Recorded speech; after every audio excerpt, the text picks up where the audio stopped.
Welcome to We Are Here Now. We are an evolving collaborative community talk show that may change over time, but will always focus on topics to start conversations and inspire insights. This show is focused on exploring how students are navigating the world using concepts from the Michael teachings. I'm Troy, your host. My pronouns are he, they, a servercast sage from Cadre 1, Entity 2, and I'm your TruthLoveEnergy host and channel for the Michael entity. For more information on anything or anyone in this video, see the description in the final video post for links. Now let's get the show started with our lovely panel.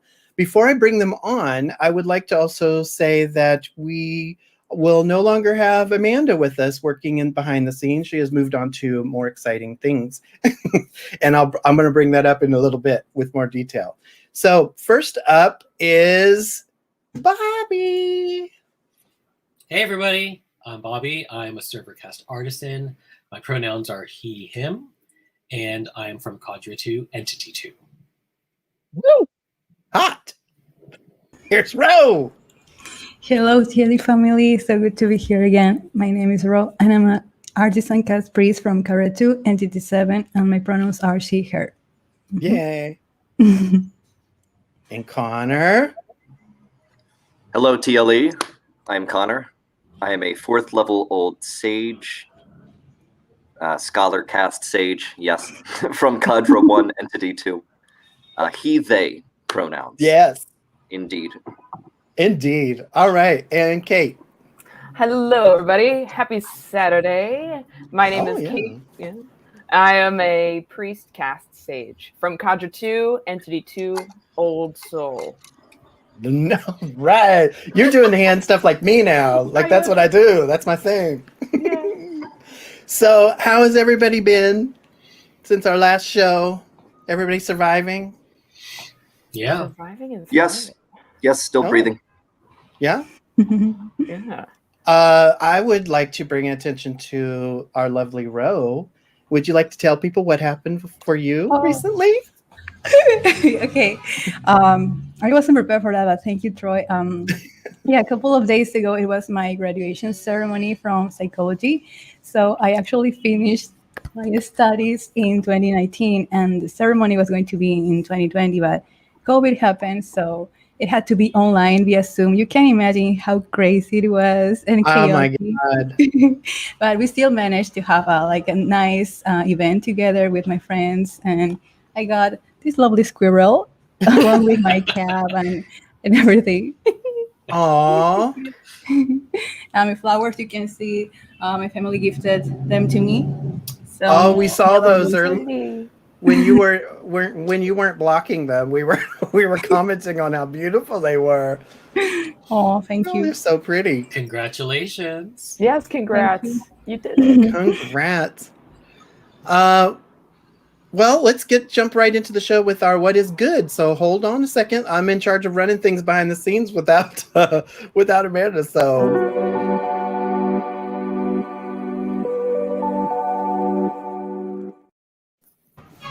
I still haven't updated that transition.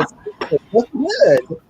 So life as a human can be really difficult. So let's check in and share what's good. This is our way of helping each other remember to nurture and focus on what's good in life. So panelists, we all know what's bad in the world. So let's share what's good. What made you happy? What revealed beauty? What made you laugh or nurtured your wellness this month since we last saw each other that you'd like to share? I think I'd like to point to Kate first. Me? Yeah, I saw a look on your face that looked very intriguing. So I guess my what's good, I've been getting back into like a very good place with myself this past month. And I haven't seen you guys in a couple months, so it's kind of been throughout that whole time. That's right. Yeah. I feel like the pandemic was a really crazy thing, and it still is a crazy thing. And I have been focusing on myself more than ever before, kind of like focusing on myself in the terms of like accepting me and accepting my quirks, my difficulties, how I am interacting and socializing, my anxieties. And that acceptance has brought like this radical self-love, kind of like out of nowhere, but it feels like it's been this continuous process. And that this month it's really just been like coming to a head, and I've really been actually like taking that time aside to do those things. Like I will not hang out with somebody just to go on a walk because I want to do that, or I will spend a little time reading tonight instead of going on my phone and like, you know, just letting the day pass by. Just celebrating those little things that I love to do and doing them with joy and acceptance has been great. It's been great. That's really inspiring, because that's very easy to ignore, those little impulses to do those little things that add so much. Yeah. And I've been having them myself, and for you to bring that up makes me realize how often I've skipped that, because I've been really craving reading books and like actual reading a book instead of just online stuff. And I'm now you've made me want to commit to that. Yeah. Like I just finished, or I'm finishing the second book that I've read by this author named Craig Childs, and he goes out to all over the world and he just travels, and the way that he writes, like it's so cool to find those words and that kind of like cadence of writing that I am finding now as a young adult that's different from when I was like a kid reading books, you know what I mean? Like growing up into that is really, it's just, you're like, I love this, and I love to love it, and that's so cool. Oh, thanks for reminding us of that feeling. Yeah. What's good for you, Connor? Oh, this month, the Renaissance Fair. Oh, that's right. Yes. You were preparing before. Yes, I showed the flag last time. Well, I rubber banded that flag to a long wooden dowel from Home Depot, so I could, you know, like what's that big musical movie where they wave that red flag? Les Miserables. Yes, that one. So you can you wave Les Mis style. Yeah, really, it was packed and also quite rainy, which is not a problem for me, but some of my friends were wet and unhappy. But once we got to the end, to the joust, I had room to lay Mis flag. And the ceremony is overseen by Elizabeth I, who, as everyone knows, is a Tudor monarch. Ooh. And the Plantagenets were overthrown by the Tudors. So flying a Plantagenet flag at a Tudor ceremony is high treason. High treason. And what trouble did you get yourself into? Well, they didn't give me any, so I gave them some. As people were exiting after the joust was done, I stood off to the side and screamed at the crowd for 10-15 minutes about why the Tudor family is illegitimate, why they are pretenders to the throne, and why they should support House Plantagenet instead. That is so immersive. Yeah, there are children now who are perhaps asking their parents, what does it mean to have relations with Catherine of Valois? Oh no. Worry not your little troubled mind over such trivial things. Oh my God, that's hilarious. Just go to the Renaissance Fair and dress up as a dinosaur. That must have been fun too. Like purging. It was. Yeah, point being, the Renaissance Fair is where I go to be wild. Oh. And it's fun. It's very fun. I think I've maybe been to one, but I can't remember. but I've never been to one like to fully like embrace and experience it. I would love to sometime. Yeah, Bobby, the what's good Pennsylvania for one you? is the one I know. Oh, Pennsylvania? Oh, that's close. Each state has their own, I think. Yeah, but if you go to the Pennsylvania one, I want to come to that one. You can get mead. The world's oldest alcoholic beverage. Older than beer. I know. What's good for you, Bobby? What's good for me? What's been good? Something besides a little, me. Well, you're a given. You're a given.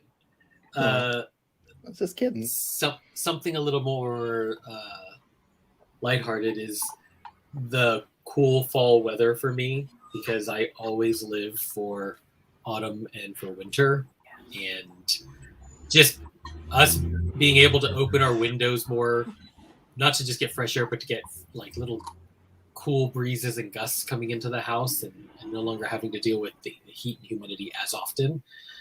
It changes my mood considerably. Because Troy and I are both like winter bunnies. We just like cold over hot like every day. So that is something that's good. And then the other thing that I forgot about until Connor brought up Ren Fair was I got to go back to New York Comic Con this 2 weeks ago, because they didn't have it last year, obviously, in the midst of the pandemic. And even though we're still dealing with a lot of that, we obviously have a lot more safety protocols in place nowadays. And it was a very well attended event, although albeit probably tens of thousands of people fewer. They capped the attendance, and there were a lot of health screenings. You had to be vaccinated, you had to wear masks, and all of that stuff. So it was bittersweet, because it obviously wasn't at the scale and magnitude as previous Comic-Cons. And also Troy and our friends Cypress and Johnny, they elected not to go this year, so I was just sort of like on my own, doing my thing. But it was still fun. I had a good time. For not being there for 2 years, it was fun to finally go back and sort of celebrate fandom and geekdom, with a lot of positive. I mean, Troy can attest to this. There's just so much positive energy there, and everyone's in good spirits and laughing and having fun. And it was nice to be surrounded by that again. So that's what's good. Oh, that's awesome. I would have loved to have gone, but I wanted to live another year at least. So I didn't want to submerge my body into that sea of breathing people.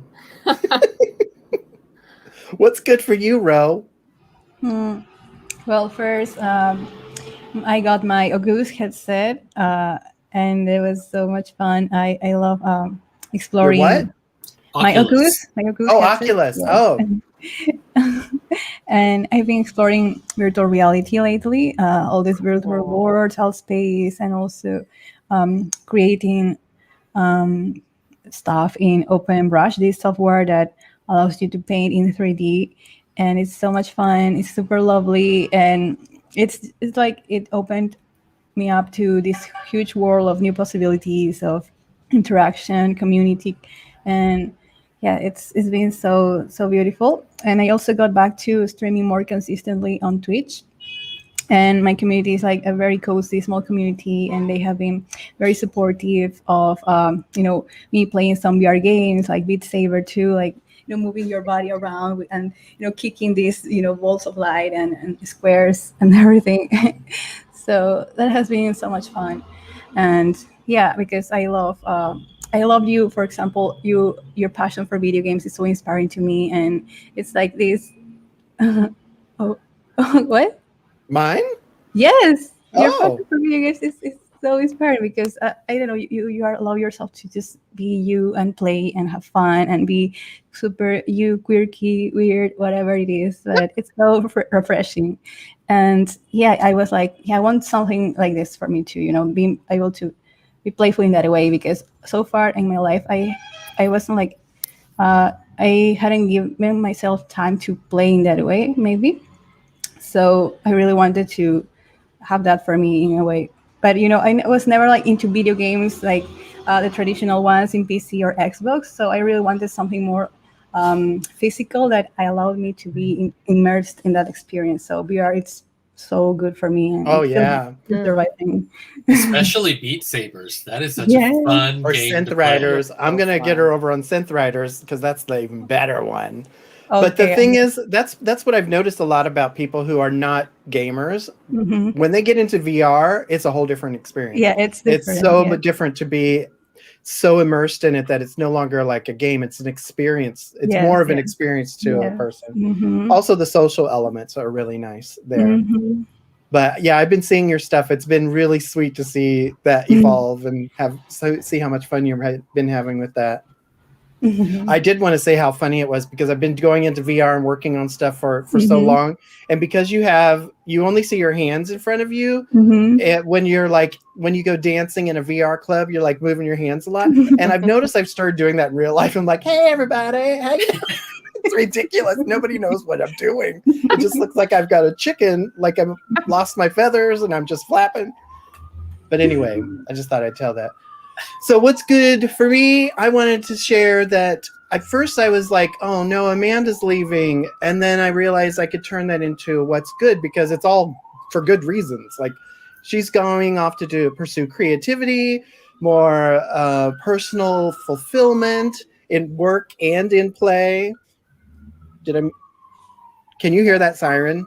Yeah, but it's okay. Shit. Yeah. People set on fire. It happens. My mic is supposed to block that out, but it was really loud, so I don't know if it did. But anyway, that's a good thing. I got my COVID booster today. Ooh. I think it's a good thing to get vaccinated. So if you are an anti-vaxxer, you won't find support from me here, but I don't think anybody here is an anti-vaxxer. But I got my COVID boost along with my flu shot. So we'll see how that goes. I was really scared it was going to like knock me down before the show, but I'm hanging in there. I don't feel anything yet so far. Thank goodness. And what's good that I'm excited about kind of dovetails with what Rose talking about is the person that I hired to build our virtual reality world for TLE to expand into is giving us our first preview so we can go into it and explore it and see what it looks like to give feedback so we can have it available for everybody. And I'm very excited about that. And I'll be sharing video so that people can see what we're seeing, even if you don't have VR. So it's really cool. I'm excited about that. That's super cool. I know. I'm telling you, if save your money, put it aside little by little, and get a VR headset because it's cheaper than travel. It's cheaper than travel, and you get to see and be with your friends like in the same space in such an intimate way that is very different when you actually experience it than you think. It's like really being in the astral, like everything is. It is. It's like being the astral, my friends. I love it so much. That's one of the yes, it is just like that. It's like an extension of the astral plane. All right, so let's bring on our student spotlight this week. Everybody ready? Yep. I'll put you behind the scenes, and I'll be back and to bring you back for the topic later. Where are we? Here we go.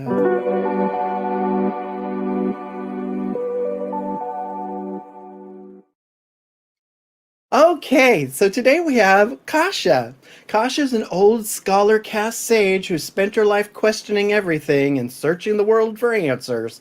Deeply curious about people and culture, she's devoted a considerable amount of time to traveling the world and learning about what motivates people to do what they do.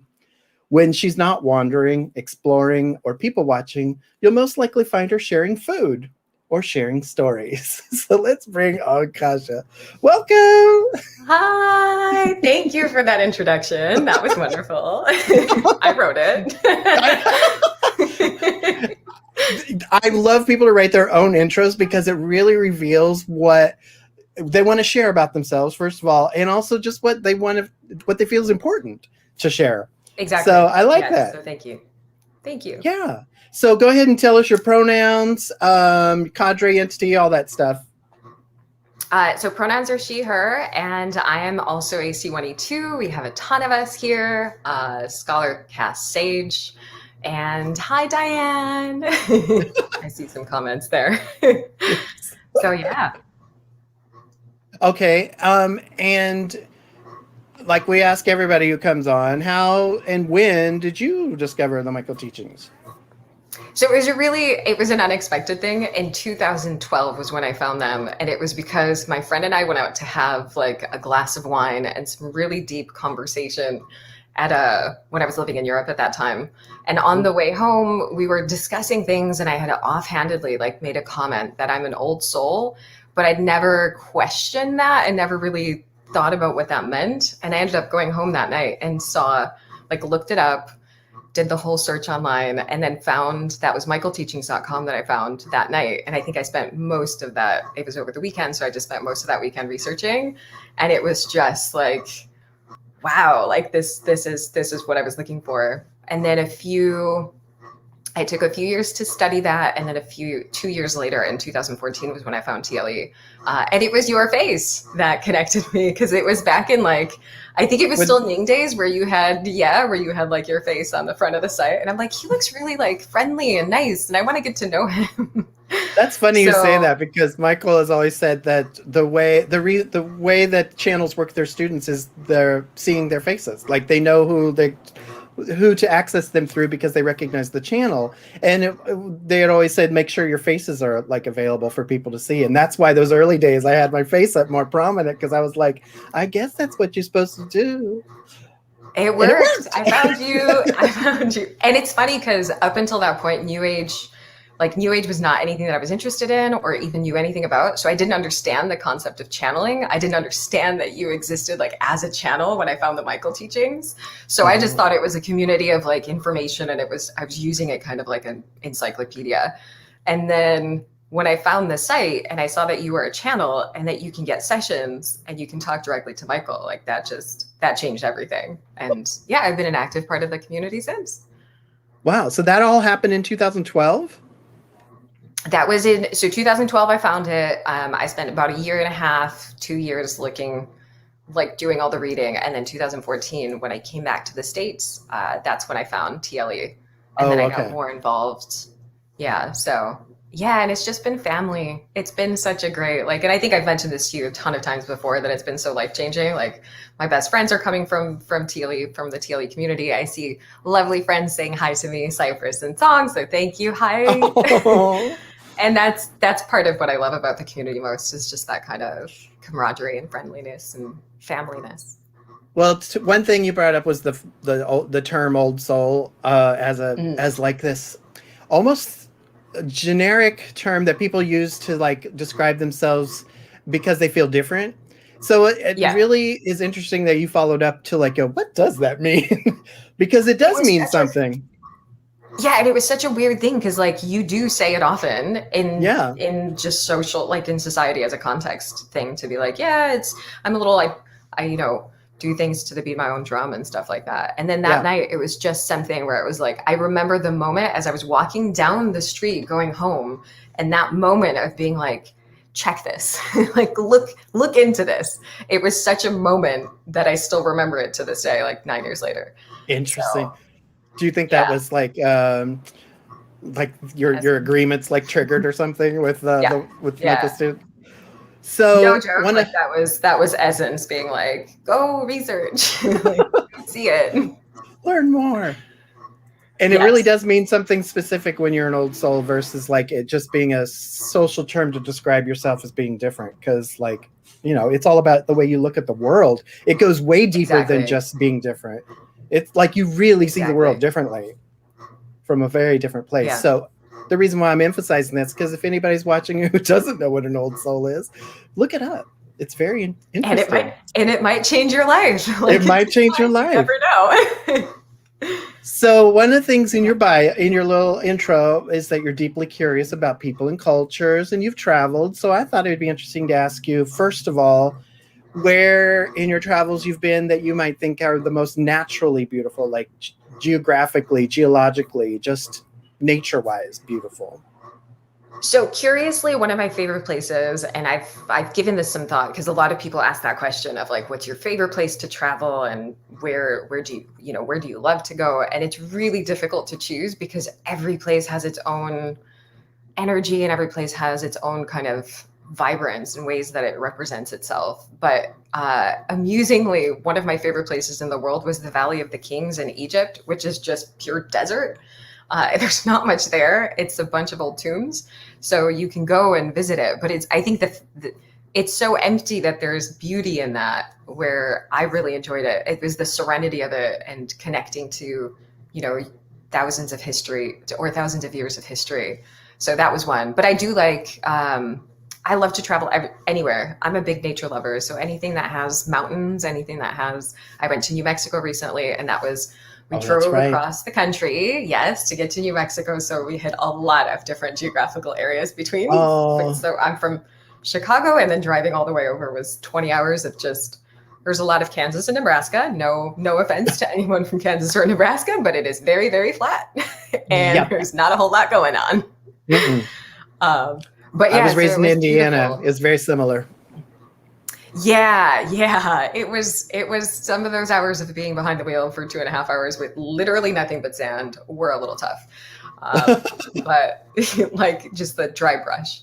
But yeah, otherwise, I have a deep resonance to the Middle East in general. And I feel like that I've never explored what that might be. So that's the Valley of the Kings again.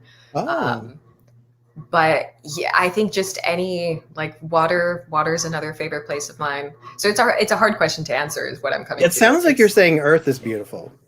Literally that, yes. And then there's moments where I'll be sitting, like I was at the Indiana Dunes a few years back, and I remember like sitting on a rock, looking over the water and just looking at the view. And I think Chicago was in the background because it was pretty. I forgot about those. I've been there. Yeah.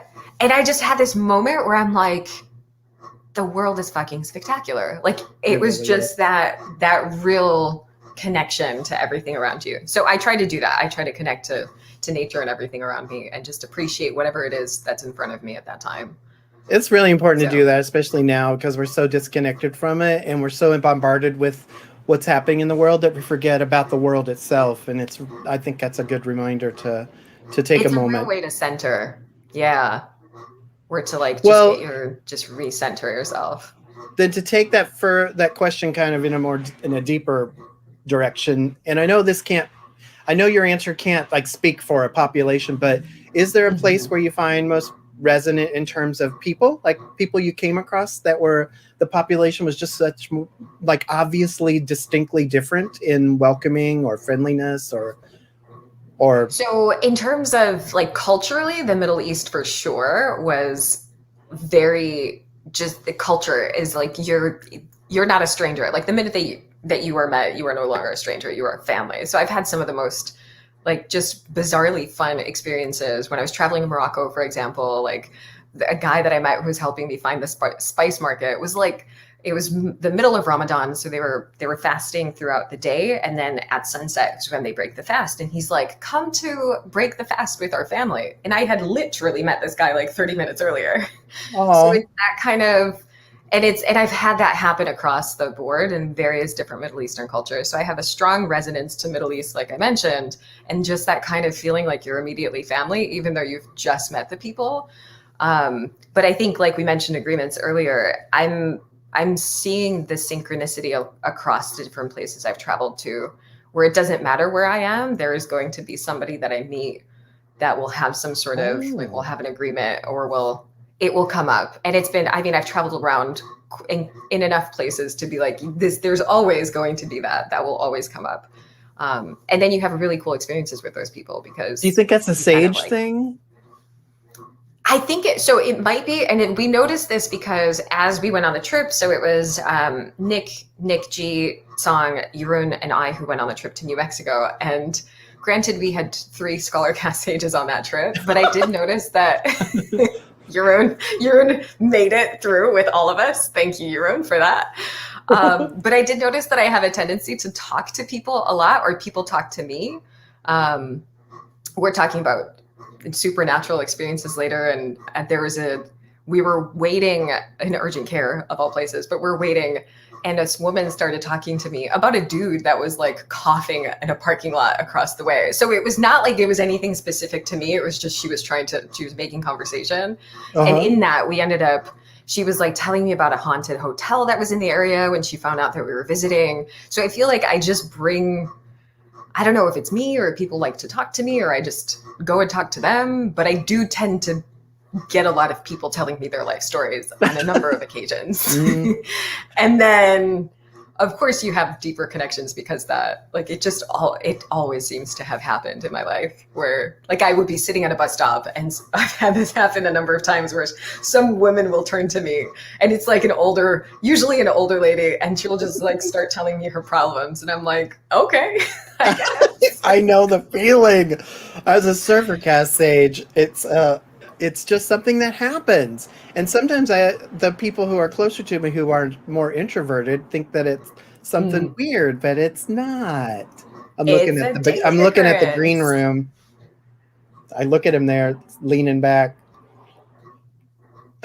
Oh, I know he's thinking. I'm looking. Oh, yeah. I'm talking about Bobby because I'll make friends with a stranger. I have no concept of the stranger. Now I'm less likely to go. I'm more shyer than ever, and so I'm a little bit more guarded than I used to be, and I'll have more social anxiety than I ever had before in my life. But I'm still like, my version of that is still like more extroverted. Oh no! Oh, I thought that was the goal of acceptance attracts us as well. That's a good point too. Do you have goal of acceptance? I do, and I know it well. Oh yes, there's a lot of work in that, people.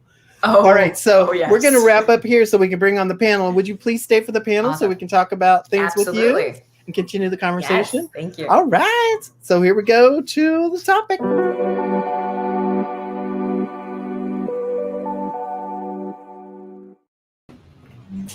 Welcome back, everybody. We got an echo? Oh, it's gone. Our topic talks are designed to be conversation starters and ignite discussion and thoughts that go beyond this show. For today's topic, we are exploring our supernatural experiences because it's Halloween. So what better topic to explore? Now, I have some references here from Michael about the concepts of haunting and ghosts and things like that. But I'm going to bring those in after we share our personal stories so that we can then correlate them to what they might fit into as far as Michael has described. So does anybody want to start with a supernatural experience or that they want to share, like their ghost story or, brush with the paranormal? Because I've got mine if anybody doesn't have theirs.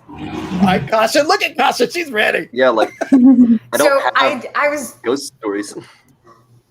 You have ghost stories? You don't have any? I don't have ghost stories. Oh. Go, Kasia. You go first. I was like Connor a mere 3 weeks ago. or thereabouts. I was always interested in the topic, and one of the sessions that we're going to reference today was one that I asked about because I was very curious. I have the skeptic attitude, so I'm always questioning stuff, as I already mentioned in my bio. And I heard people talk about this, but I never had my own experiences. So while we were out in New Mexico, and I met this woman who had told us about the haunted hotel in the area. It's called the St. James Hotel in Cimarron, New Mexico. I'm like, we have to go. We have to see what's here. And I need to test this theory to see if anything's going to happen. So Nick and I ended up going together to see Nick G to see if there was anything that we sensed in the area. And it's unlike anything that I've experienced before in that I did feel like a lot of apprehension. I got chills, and I had chills the entire 10 minutes, the first 10 minutes from walking in the door, like getting into the parking lot. And then walking in the door, just full body chills, which is not usual for me. So I noticed it because it was weird. And then I started feeling really apprehensive, and I just blocked anything that was happening because I'm like, I think this is me just making this up. Like, I'm not even paying attention to this. But then after a while, I'm like, I'm just going to open to whatever the experience is. And I got really centered and just really opened myself up. And curiously enough, right at that moment, I started picking up energies. So there was one guy that I remember that was standing to the left of me, but there was nothing very specific about him. But then there was this really motherly energy that I pulled up, and we were in the part, you can walk around the hotel, where the rooms are. It's There was a bunch of people that got murdered there. It had a saloon. They still have bullet holes in the ceiling. Like, Wow. So it was a well-known place that's like haunted, according to other people. So I felt this really kind of mothering energy. And then it was weird because instead of feeling apprehension, we walked downstairs and I remember turning to Nick and being like, we're accepted, like we're allowed, like we've been invited in almost. And it completely shifted the feeling for both of us. So as we were downstairs, they had huge posters and things about history of the area on the walls. And we're walking past, there is a gunslinger who was not a nice individual, but also kind of really charming and fun, called Clay Allison, I think was his name. And I was looking at his picture and I'm like, I'm sensing this really fun, like really, like I feel like a prank is going to be played on us. So those were the things that I started to sense. And then when I researched the hotel, it turned up that they did psychics like come over. They had psychics come and figure out what the energies were there. And one was the wife of the owner of the hotel, who was the caretaker and like this mother figure for everybody. Oh. The other was this guy that they have like locked in a room. They don't rent the room out because he's really angry and he's not a fun person. I did not sense him. We didn't go into that room. And then the third was a dwarfish imp that was very playful and like played practical jokes on the workers who were in the hotel. So it was really bizarre that I'm reading this and I'm like, yes, I got those too. Wow.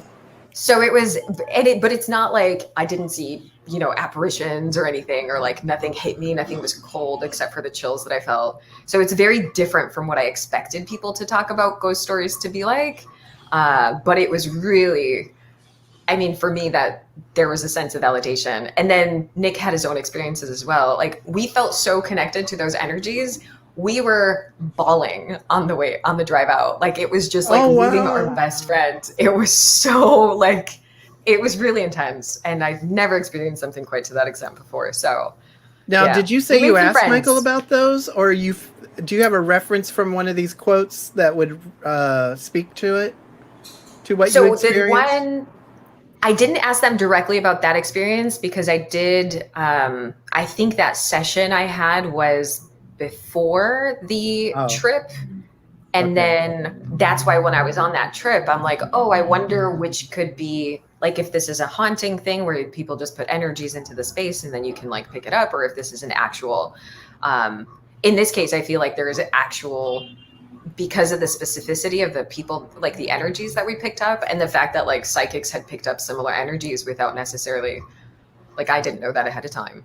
Okay. There might be, so there might be something where there's like I don't know if it would be an echo. If you want to read those. What we're going to do is we're going to go ahead and hear our stories, what there might be, and then we'll go through and we'll see where it might fit. So Connor, you don't have any supernatural or ghost stories, is that correct? No traditional ones. I walked to a cemetery one time in college and decided to study the tombstones and felt a sadness that wasn't mine, but apart from that. Okay. I think the closest thing I could probably have is a visit to Gettysburg. I visited Gettysburg one time, more than a dozen times, but the most recent time I went, I managed to find what I believe was a part of the battlefield where one of my past lives fought. Ooh. About 150 years ago. It was a big battlefield, and I found the specific part of it where he was. And this was before I asked Michael about it. What prompted me to ask was when I visited this part of the battlefield. It's called the wheat field, and otherwise known as the bloody wheat field. Oh. Because within about 2 hours, the wheat field changed hands between the two armies 6 times. Oh my God. Wow. 6,000 casualties. I didn't die. I didn't die there. I survived the battle, but I was there. And I wandered around the wheat field. And when it was time to leave, the waterworks just suddenly opened up. Oh, I was weeping. But the thing is, I wasn't sad. I wasn't bothered or stressed. I was having a great night. I was there with my friends, and we were having a really good time. So I wasn't sad. They weren't my tears. They're just connecting, like a connection type thing, like triggered by that resonance. Yeah, and I did ask Michael about it.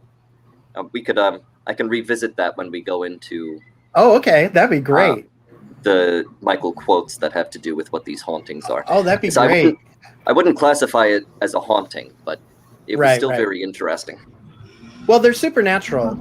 I mean, those kinds of things that transcend our normalized interactions with our emotions and the world around us and our thoughts and visions and sensations. I think that still falls into the category of supernatural.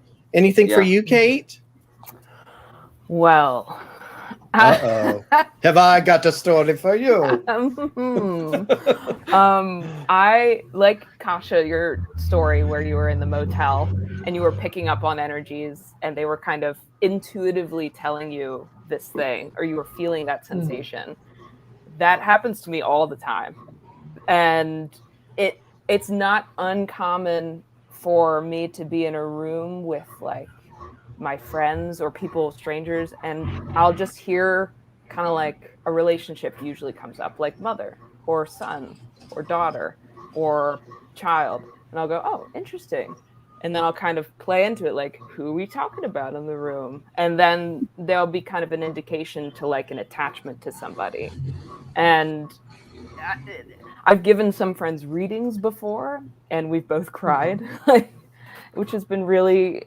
I'm very hesitant to talk about it because I don't want to sound like a psychic or like a medium, because I know those things are very stigmatized and we don't really understand how to disassociate that with what actually is going on.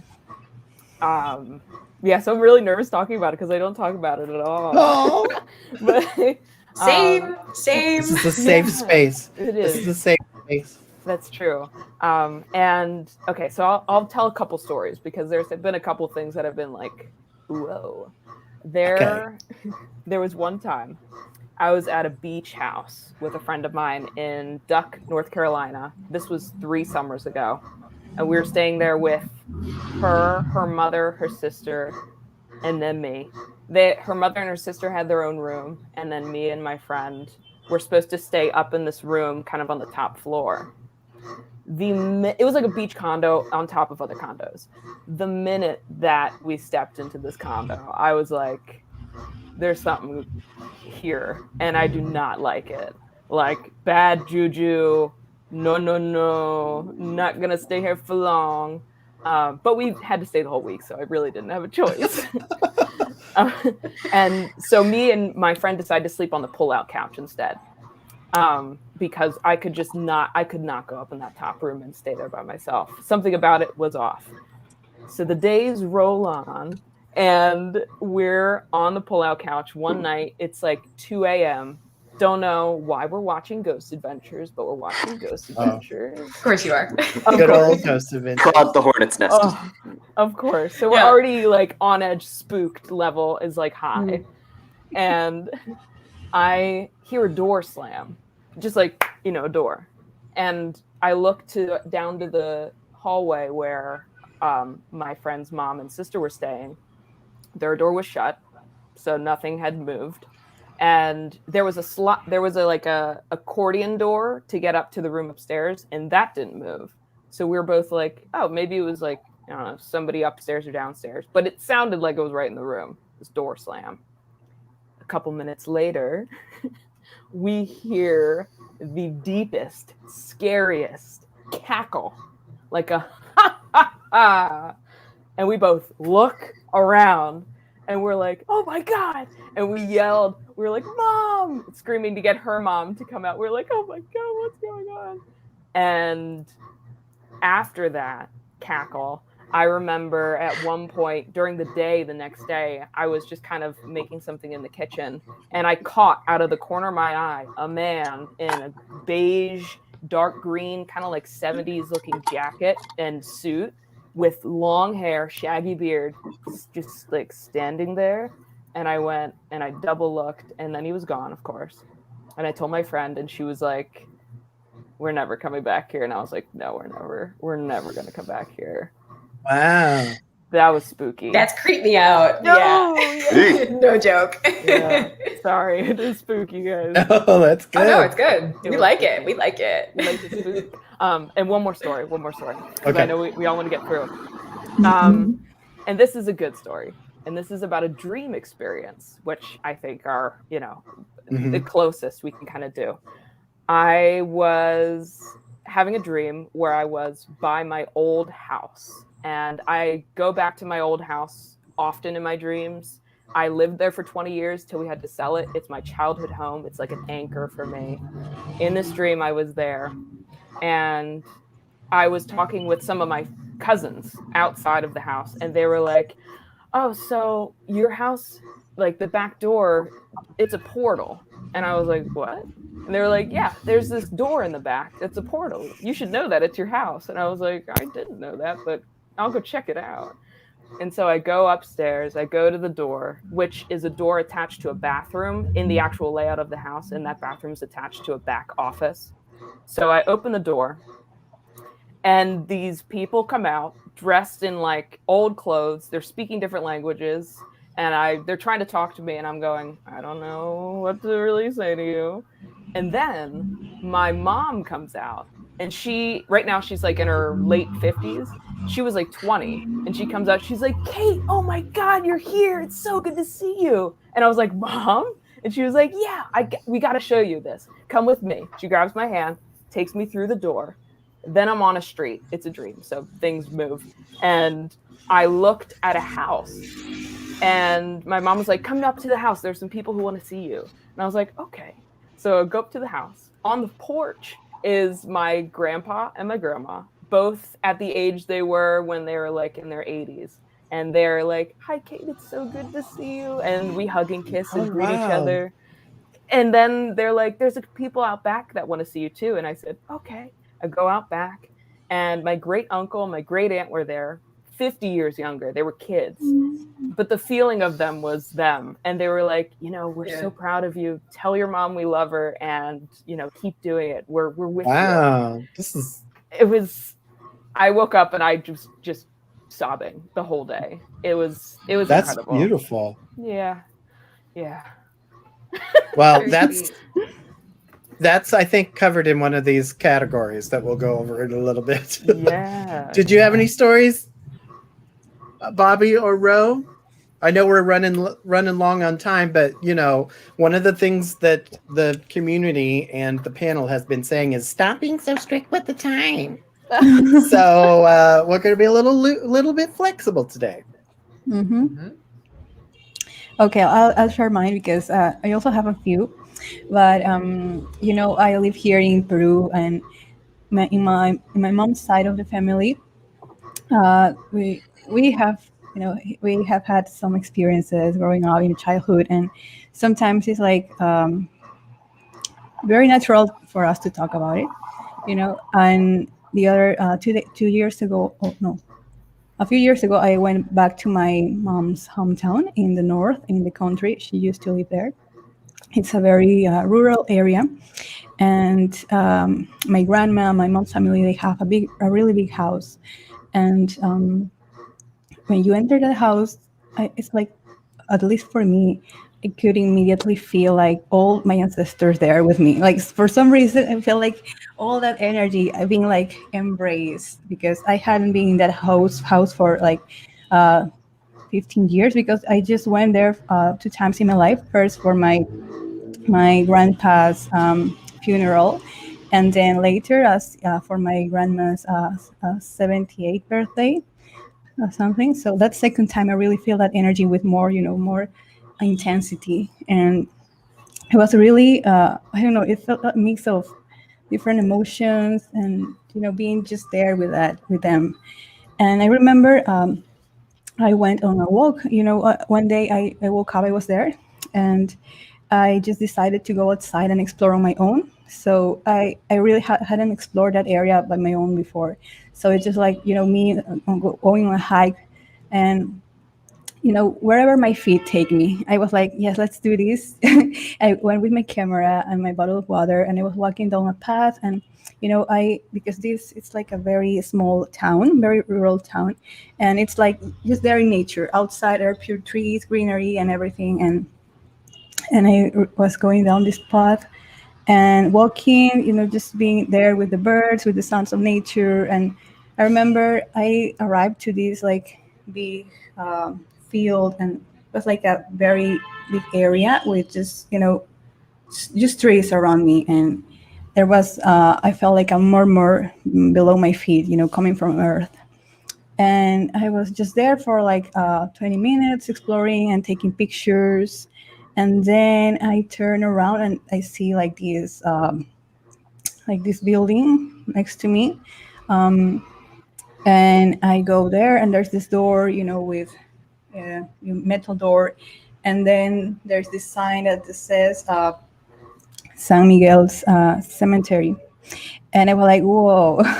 I walked in, and I also feel like, I felt like I was guided there to just visit around. And I didn't know how it happened, but I was there, and I also felt this energy. And it was, noon, so it was all bright. And I just felt like when you just arrive to a place and you just feel like you need to be there for some reason. And just like Connor experienced that, I started tearing up for some reason. But I felt so grateful to be there, because all those experiences, and meeting my family again, seeing my grandma, my aunts. We have 20 aunts, and I have nieces and cousins here and there. So in that side of my family, it just felt really nice.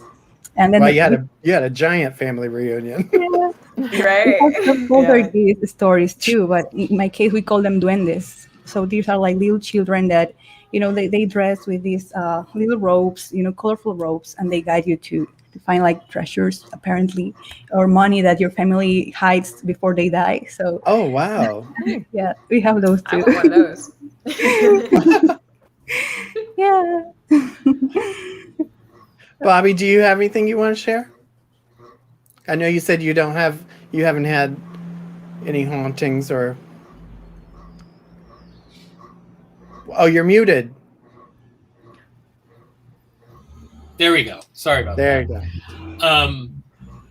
I've never really had any ghost stories or anything that I think definitely qualifies as supernatural, but the closest thing that I can think of that's happened to me, maybe I would label it or qualify it more as some eerie premonition, and it's kind of morbid. But when I was like 13 or 14 years old, I remember I decided to take a bath one night, which is out of the blue, because I never took baths when I was 13 or 14 years old. I was always showering. And for some reason, when I was lying there in the bathtub, I don't know how my mind or my emotions wandered there, but I found myself fixated on what would it feel like to be in this world without my mom, and what would that sense of complete loneliness or feeling alone without her, what would it be like to not have her presence? And it instantaneously, like, I had a physical, visceral reaction to that. Like, my body and my mind and my heart all of a sudden like sort of concretized the feeling of loneliness in that moment. And then, like, I was 13 or 14. And then a few years later, my mom ended up passing away. She died of breast cancer when I was 18. And I remember in those first few days, from the minute she died at home, and from the minute that she passed away, and then going into that long weekend where we had to deal with the funeral services and everything, that exact same feeling and sensation washed over me again. And I'd never, my mom's death was the first death I had ever experienced in my life. Like, I never had extended family around me die who I was close to, or like where I went to their funeral. Her funeral was the very first funeral I'd ever attended. And it was so oddly specific, the feeling that I felt when I was 13. And then it came back in its exact same form when I was 18. And then years later, I started to wonder, and this is not discounting anything that scientifically happens or medically happens when one contracts cancer. But, you know, one of the reasons she passed away is because they discovered it when it was already in stage 4. She hadn't been getting like annual checkups and like mammograms and things like that. And so when she finally felt enough body discomfort that she went to get it checked out, it was just a matter of how can we keep her comfortable until she finally passes, which means it had been in her body for a few to several years prior to them detecting it. And I always wondered, was that 13-year-old boy in the bathtub feeling that sense of loneliness, like picking up on something? Or like, you know, what if he had run to his mom and said like, Mom, I'm scared, I just want you to go to the doctor, or something like that, you know? Oh, Would that have changed things? But that's the closest sort of supernatural experience I can come up with in my life. see, that's why I think I wish that we could find that fine line between ridiculous, delusional, you know, stigmatized psychic phenomena and scammers and stuff, and really comprehending when to listen, like when to really listen to those things, because you know, we'll never know, and you can't like ever blame yourself for not running out of the tub and being like, Mama, go to the doctor. That wouldn't even make any sense. But wouldn't it be weird? I mean, there must be some version or some way that we can normalize like knowing when to listen to those things, because maybe that could have done something in another, you know, reality. That's always been one of my issues, is like when we dream about something and then it comes true. What was I supposed to do when I dreamt it? Like, I didn't know. I've dreamt about where I was going to live in exact detail. Why? Like, what it didn't do? I want to figure this. That's a whole other subject, but you brought that up, Bobby. That's a really fascinating experience, and I've never heard that before. You're going to get a big hug after this. Well, let me share my story real quickly. What's that, Kasia? I said hug from me too, because that Oh, was let's all give the Bobby So, viewers, I'm so sorry we're not putting more comments on the screen. We will in a second. Let me get my story out. And then we'll have some conversation with you about your experiences if you've had any, and also circle back to some comments that we missed along the way. So I have 2 stories that I have a lot of them because I'm me and I've lived a strange life in this weird cusp between physical and astral matter. I don't know what to describe it as, but growing up, we were like always had something going on. And the one that stands out for me that I always love telling people about is this house we lived in where, we had every night. It was every night. This was not something that was just random. It was almost every night. We'd go to bed and you would hear somebody walking. Well, first you would hear a rocking chair sound, and then a dog whimper, and then footsteps through the house. That's it. But they were so distinct. Like it was almost like we listened to those to know when to go to sleep, because it was done. We could go to sleep. This went on for a long time. And then one night, the same thing happened. And my mom sat up in bed and said to my dad, why do you think this keeps happening? What is this sound? Why is this happening? And my dad was like, oh, we've been living with it this long. What makes tonight so different? And she was like, I don't know, but I just wanted to know what's going on. But they went back to bed. So the next morning we got up and there were mud prints that came from the laundry room, from the windowsill, that someone had climbed in and tracked mud through the house, and it came up to their bedroom door, and then the tracks went back out the window. It turns out that somebody who was on the run from the police had been being chased. They broke into our house to hide, and when they came and heard my mom still sit up and talking, they decided to leave. The timing of that, who knows if it saved our lives or not, but they caught the guy like down the way at a farm in a barn or something. And, but the sound, they never happened again. The footsteps, nothing ever happened again. I thought, wow. But that was chilling to see those. My mom got up the next morning. She was screaming like, ah! It's like an I survived Oh my episode. So, I know, right? I Nothing survived. happened. So I guess it was some sort of like warning. Who knows? But Yeah. it just happened to trigger my mom to sit up. If we don't know what would have happened if she hadn't sat up and that person heard their voice. So, and then the other one was sometimes when I start dating somebody, I try to explain to them what I'm doing. Like Kate, the stigmatism is like so hard to like to navigate because it's like you want to just go, I'm a channel, or there's no other real word for it because medium isn't quite right for me at least. Psychic's not right. So there's no real way for people to have a reference except for all the negative, and it's really hard to talk about it. And but as you talk about it, then you start to be like, well, you want to have some sort of tangible proof. And I've grown up with being able to see like ghosts around me or like people who have died, and over the years that's kind of become blurred out into the background. But when I was younger, that was really prominent. And so when I was younger and dating, then I was like, well, the only way I can really help you understand what's happening for me and what my experience is to tell you what I'm experiencing and then see if we can find proof. So one night I woke up and there was somebody in the bedroom in the corner crying, and he had just died. I guess he had just died. I don't know if it was that day or what it was, but I woke up. My boyfriend at the time, I was like, can you see him? Because I can see him. Can you see him? And he was like, no, what the hell are you talking about?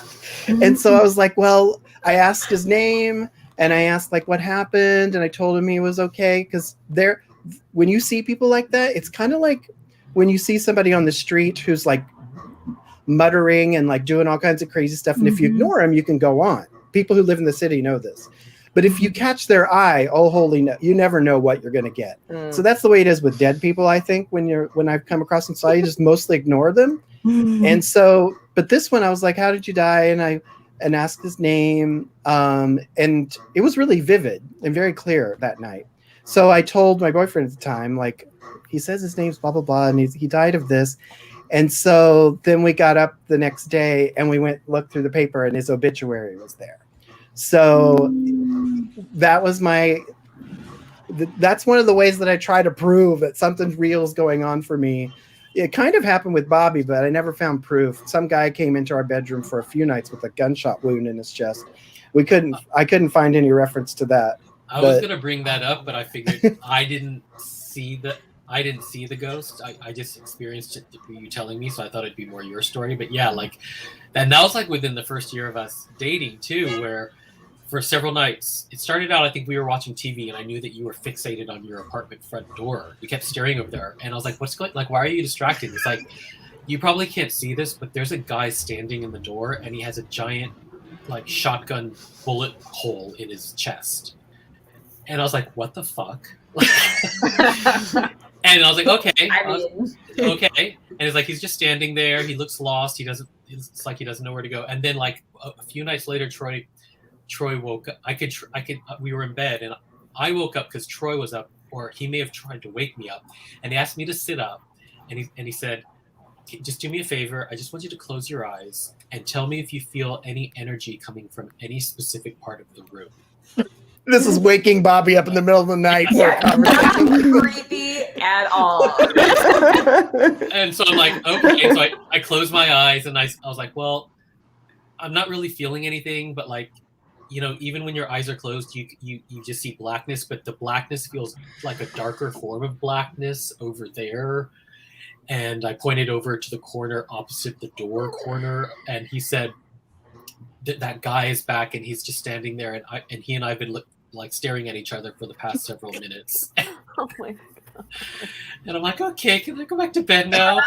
I never did find out if that was a real person, but because I'm, you know, even though I've lived with this all my life, I still like going like, you know, are you imagining it? I always think that's kind of healthy anyway, to always question whether you're imagining it. It's not like a rejection of it. It's just more of keeping myself on my toes. Yeah, and I remember you were Googling like for a couple days. I did. I was like, like Googling like local man shot in Flatbush, Brooklyn, just trying to see if like there were any stories of some guy who like I don't know who he was. He was like a transit worker or something. He had like a uniform on. I remember that, but I don't know.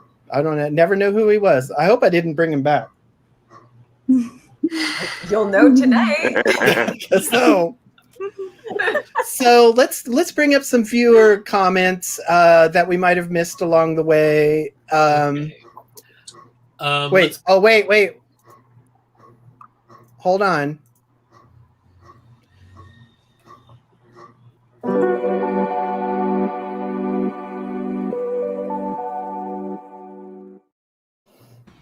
Well, that was important. That was vital to this segment. It was. So we know what's happening.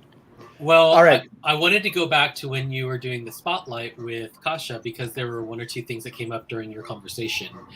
Song was wanting to know, was that in Toledo, Kasia? I think she was talking about when you first like had the conversation about you being an old soul. That was not, I think I know what Song's referencing because I had another really bizarre encounter with a girl where like we met up in a youth hostel and I ended up helping her find an apartment that day and we like literally just met. So it was another one of those like essence agreements. So I have a few of those. That was not the Toledo one. This was in Krakow with one of my best friends from high school that we were having that old soul conversation. So it was like that relationship just came full circle and helped me find a different path. And when you were talking about traveling cross country, Tom says, I live in Nebraska and I'm originally from Indiana. It is pretty flat in some spots, but yeah, the Indiana dunes are lovely. Northeast Nebraska, where I live, is pretty though. Lots of rolling hills. So it's not all. Oh, nice. Yeah, I do. We did have some nice areas of Nebraska. That was sure. Kansas was very flat. Yeah. And when you both were talking about how you have an affinity for walking up to strangers and talking to them like it's normal. Carrie was saying, doesn't that sort of thing happen to the average person, though? Random people want to talk to you about their lives. I just figured they're lonely. I don't think so. I don't think people are gravitate towards just anyone. Nobody comes up to Bobby and starts telling him stuff like they do me. That's true. But I have like more of a veneer. I know. That's the thing. Like I've never had that. Yeah. I have like animatronic face. So people are like... They'll just come right up to me like I'm a toy and talk to me. I think it is the acceptance thing that Maureen was talking about earlier too. Maybe. Yeah. So what's the story here, Troy? Because Cypress is saying, Troy, our first apartment, we got out of there fast. Was that in Arizona? There was an apartment where there was something that happened on a balcony in our. We kept hearing, I don't remember what the details are now at this point, but I do remember there being something. That was the first time we heard from Michael about what they called echoes. Like what we thought was a ghost was actually people who had just lived there before, and the intensity of their constant fighting and arguing left like a tape playing in the walls. Oh, a puppy crying. We heard a puppy crying. I don't remember that. You'll have to hear that story from Cypress. Maybe we'll bring her on the panel for the details. Oh. But she's giving you a play-by-play. Dark figure in the shower. Oh my God. It started okay with the puppy crying, but dark figure in the shower just went real dark. It went from like PG to like rated R like really quickly. Yes. Yeah. So yeah, I don't remember the details of that, but yeah, we did have that was a difficult. We got out of there fast because it was really disruptive. Kate, Maureen was commenting that your dream story was very beautiful. Oh. It was. And then she was sharing, I'm looking forward to when we as humans understand how physical dysfunction is affected by what is going on with us metaphysically as well as physically. Disease and healing happens on all levels. I think that was during my story about my mom.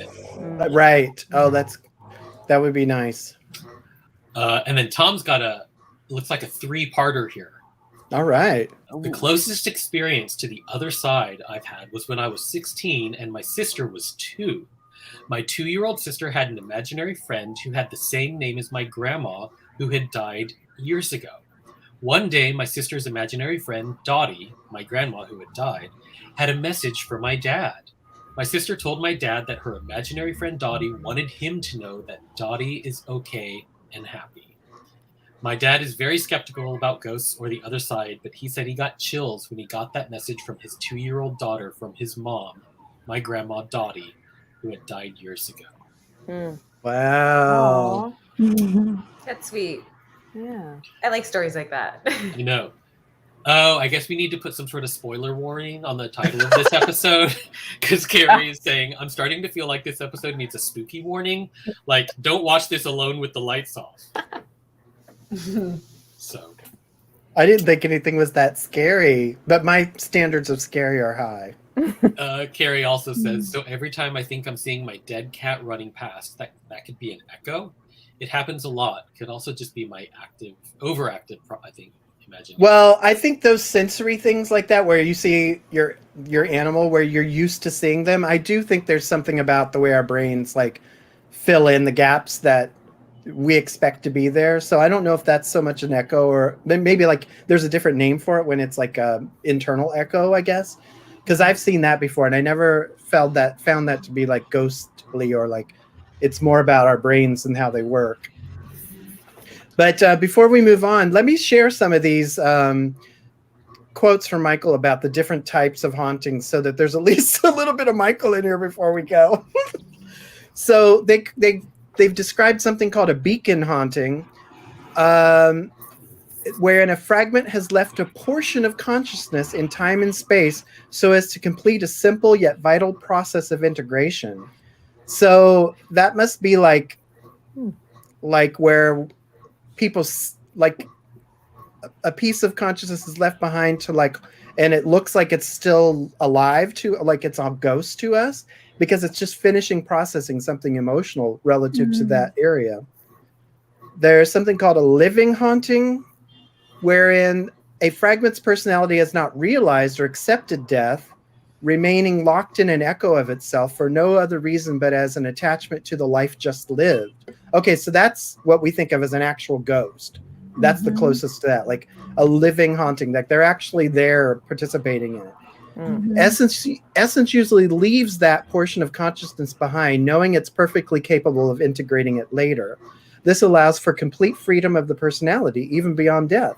This kind of haunting is not usually marked by a pattern, but by apparent randomness and lifelike expressions as that personality continues to live within a familiar environment. These ghosts are the most conscious and capable of communicating intelligently with the living. Most do not, however, and remain living perfectly believable lives, just slightly askew from the frequency you would call physical reality. This is more common than currently comprehended. Ooh, so we leave. Wow. Yes. What were you going to say, Ro? Yeah, you asked. That happened to me, I think, before that. I met this woman, and yeah, she was like wearing clothes that from another time, I think, but not that far, that old. But it just felt that she was sent from there, and I was like, oh, are you waiting for something? Because I was like on a queue or something, and she was like seeing me like, why I was even there, like she was like from another, like, I don't know how to describe it, but overlapping realities perhaps, like in that moment she wasn't supposed to be there, and also I wasn't supposed to be there for some reason, but I was like, this is my reality, this is the world. And then I just went with my with my day, and I turned around and I missed her because I didn't see, like, she wasn't there anymore, like people were just passing by, and they were like, that this happened, like, actually. Oh wow, that's cool. So that would be, it does sound really bizarre. Then there's something called reality burns. The names, I don't know, they must have pulled these out of my head. Some hauntings are the emotional echoes or burns of fragments who are actually still alive. Okay.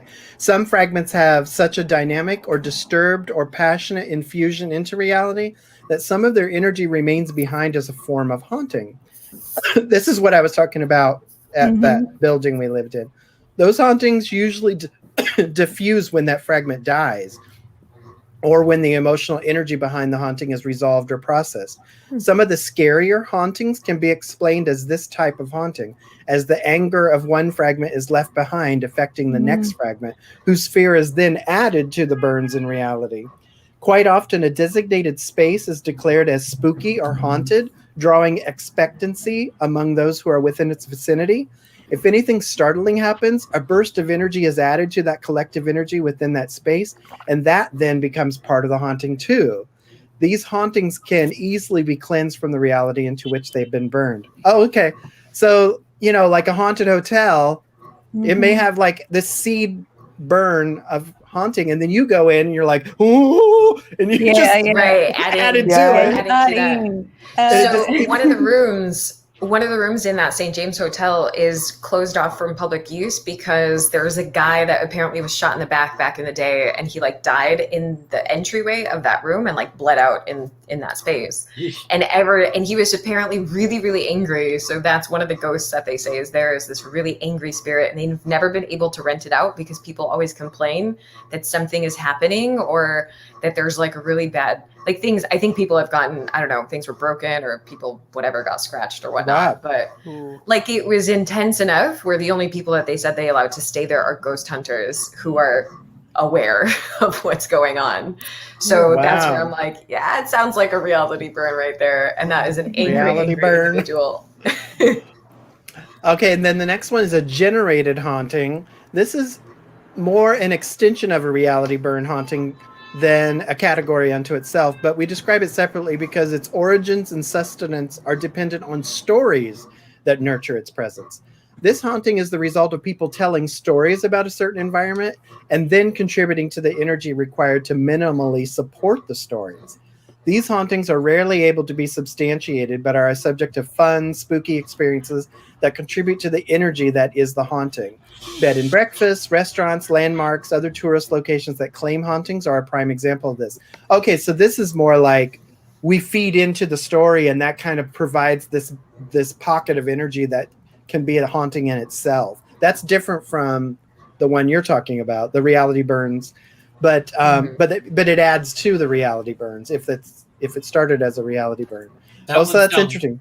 That one sounds more like how folklore comes into it. Like the kids pushing the car across the train tracks. Yeah. All of those kinds of stories. Yeah, and then it creates this like field of energy that's legitimately felt by people and contributed to. Then there's something called psychic echoes, associated with intense and repetitive emotional moments of those who are still alive and remain playing out in various ways that draw from the emotional body of others. Okay, so that's kind of similar to the reality burns. Poltergeists, associated with the living during hormonal or intellectual conflict. Intellectual conflict surges during traumatic and rapid changes. Non-physical sources, such as spirits and ghosts, can harness this energy to affect physical objects in physics. So I see. So poltergeists start with somebody in hormonal and intellectual conflict that creates this surge of energy that then the non-physical sources can piggyback on. That's what a poltergeist is. Interesting. And I asked about that in that session because I was wondering, they mentioned that there is some energies that can move objects, and like this was where the energy manifests physically. So it's not just a haunting where you can like sense it, but it's like something gets thrown across a room or you get scratched or all those really scary things we see in Hollywood movies. And I'm like, is this even real?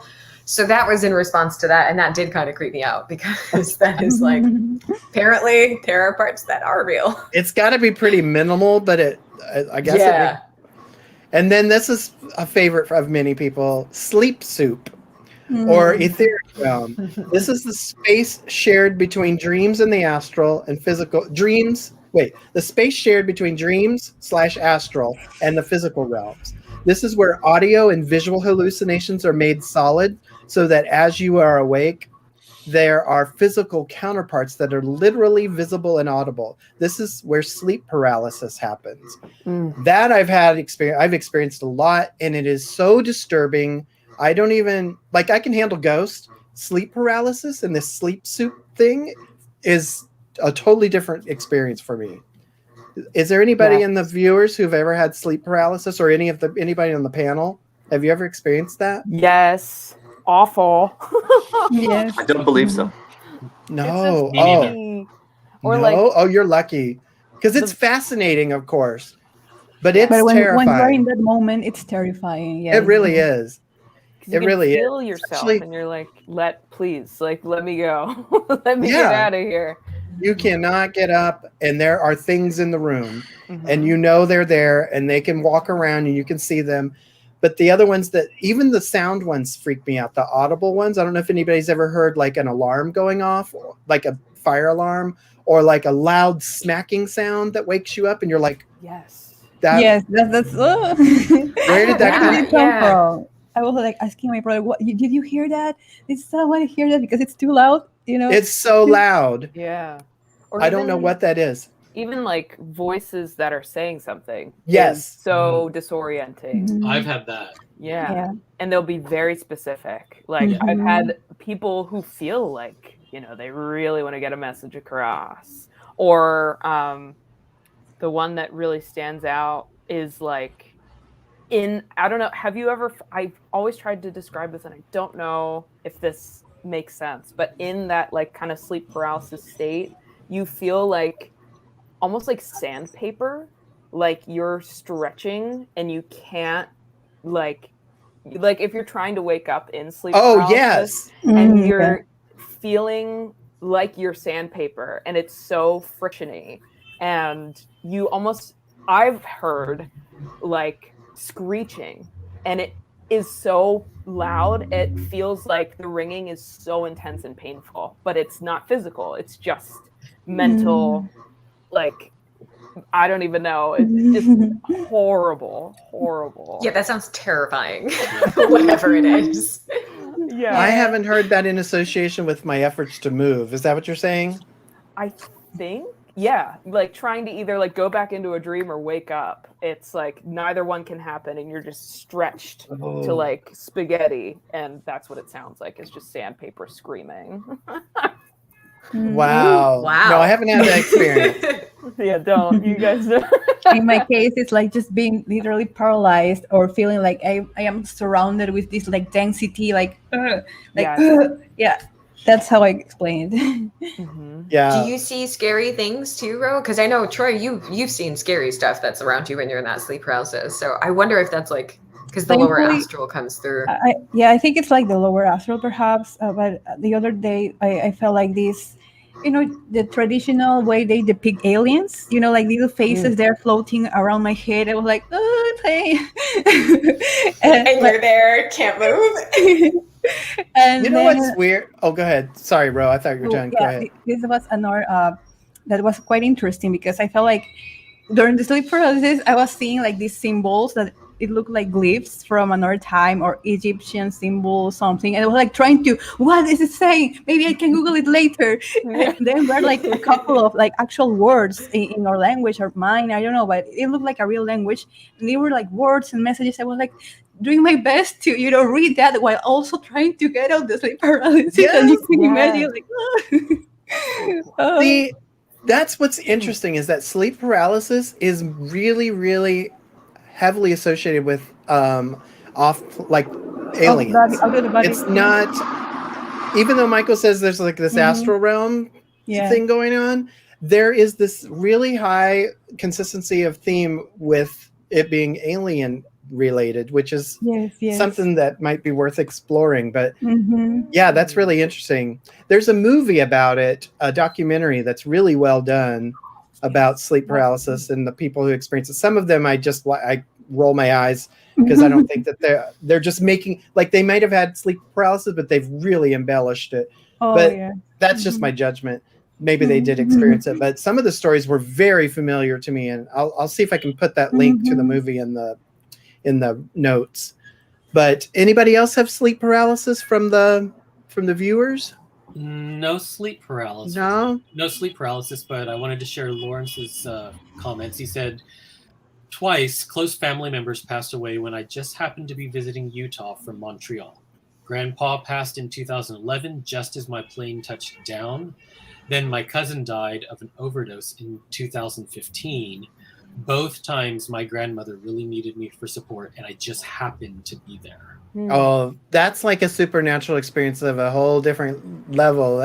That's really beautiful. I mean, not the deaths, that's sad, but I meant like how we the timing. Just our impulses move us to be in the right place at the right time and fulfill agreements and experiences like that where we're needed. That's what I was talking about earlier. Like, I wish we could harness that more efficiently. I think when you were talking about the reality burns, Diane was saying it's like a burned computer or TV screen where like the action has actually happened, but you see the remnants of the action still burned into your screen. Oh, yeah. Yeah, that's true. That is a good analogy. Yeah. Well, everybody, I know we normally have an overtime, but we kind of just made it all we just extended the show today. There won't be any overtime because we're in it now and we're wrapping up, and we don't want Kasia's headphones to die in the middle of it. So thank you. But Kasia, so we're going to wrap up here, everybody. And Kasia, thank you so much for being on the show today and being a part of this. Thank you. And hope to have you back as a guest panelist. That would be awesome. Thank you. Thank you, I had a Connor. great time. I really, really enjoyed it. Oh, good. Thank you, Connor and Kate and Ro and Bobby and all the viewers out there. Any last words from the viewers before we go? I don't want to cut you short because we're... No, but thanks to Brian behind the scenes as well. Yes. Thank you, Brian. Yes, Brian. There it is. We see Brian.